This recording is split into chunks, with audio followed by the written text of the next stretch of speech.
બીજું કયું અડગ શ્રદ્ધા પૂર્વકની ભક્તિ. તો અડગ શ્રદ્ધા કોને કહેવાય? તો કે આપણે ઉપવાસ કર્યો હોય અને પછી સામે 56 ભોગ આવે તો એના પર દ્રષ્ટિ પણ ન જાય. એવું નહીં કે મન થયું તું પણ ઉપવાસ હતો એટલે મનને રોકી દીધું, મન જ ન થાય. આ અડગ શ્રદ્ધા. પણ એમાંથી જો ડગી જઈએ તો ભક્ત નહીં. ઉપવાસ કર્યા હોય પછી આપણા બાપુજી બજારમાંથી ગરમા ગરમ ગોટા કે છે કે આલુ વડા કે છે, શું કે છે? બટાકા વડા, ગોટા. બાપુજી રોડેથી બજારેથી ગરમા ગરમ ગોટા લઈને આવે, પછી આપણે કર્યો હોય ઉપવાસ ને પછી ગોટાની સામે ડોળા કાઢતા કાઢતા કહીએ કે ગોટા રે ગોટા, તમે બહુ મોટા પણ આ વ્રત લીધા ખોટા, કેમ ખાવા? અને એમ કરીને હશે, હવે કાલ કરી નાખશું ઉપવાસ, એમ કરીને ઉપવાસને મૂકીએ બાજુમાં, ગોટા ખાઈએ. ભક્તિ ડગી ગઈ. આ અડગ શ્રદ્ધા નહીં. અડગ તો ધ્રુવજી જેવી કે 5 વર્ષની ઉંમરે વનની અંદર જઈને જેણે ભક્તિ કરી. નાનું છોકરું બહાર રમતું હોય ને કૂતરું બાજુમાંથી નીકળે ને તોય ચીસ લે, કૂતરું આવ્યું ને કૂતરું આવ્યું. અને ઈ ધ્રુવજી વાઘ વરુ સિંહની વચ્ચે એ વનની અંદર કોઈનો સાથ નહીં, એકલું બાળક, અને એને ભક્તિ કરી હશે. રાતના જંગલમાં તમે જોજો પવનના ખુખવાટાનો અવાજ આવે ને એનાથી આપણને મોટાને બીક લાગે. હવે ઈ બાળક નહીં ડર્યું હોય પણ એમ છતાં એને લગની લાગી હતી કે હવે તો આ પાર ને કા પેલે પાર. એની ભક્તિને ન ડગવા દીધી ને પૂરણ પુરુષોત્તમ પરમાત્મા પોતે આવ્યા. અન્નન માગો માયન માગો માગો તમારો સાથ, મુझे दर्शन दो भगवान, मुझे દર્શન દો ભગવાન. ધ્રુવજી કહે છે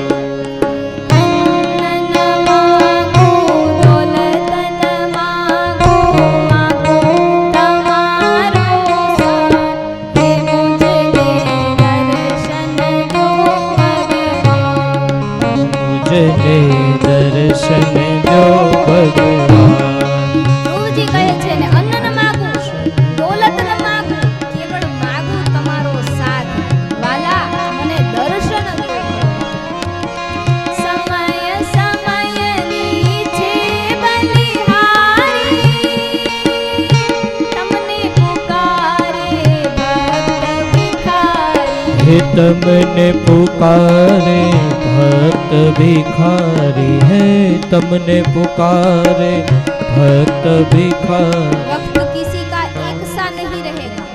आज धनवान है कल गरीब हो जाएगा, आज सुखी है कल दुखी हो जाएगा, और फिर दुखी हुए तो फिर वापस सुखी हो जाएगा. वक्त बदलता रहेगा. हमें क्या करना है ये हमें सुनिश्चित करना है.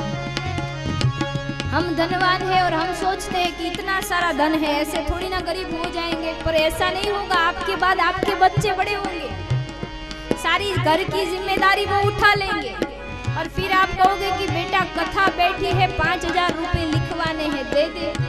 बेटा कहेगा कोई जरूरत नहीं है, पसीने की कमाई है, ऐसे ही नहीं आती.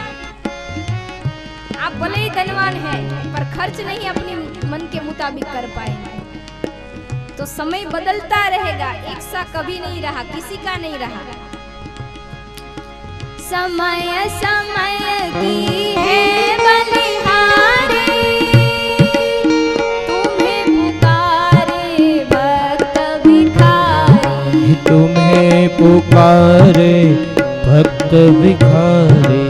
द्वार पे बालक राह देखता सुबह और वो शाम, कि मुझको दर्शन दो भगवान. हे मुझको दर्शन दो भगवान, हे मुझको दर्शन दो भगवान.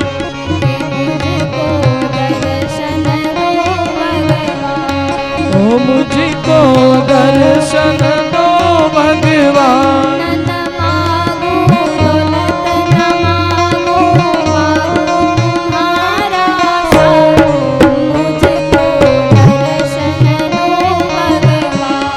हे मुझको दर्शन दो भगवान, हे मुझको दर्शन दो। ध्रुव जी ने कहा मुझे सकाम भक्ति नहीं निष्काम भक्ति करनी है, मुझे कुछ नहीं चाहिए।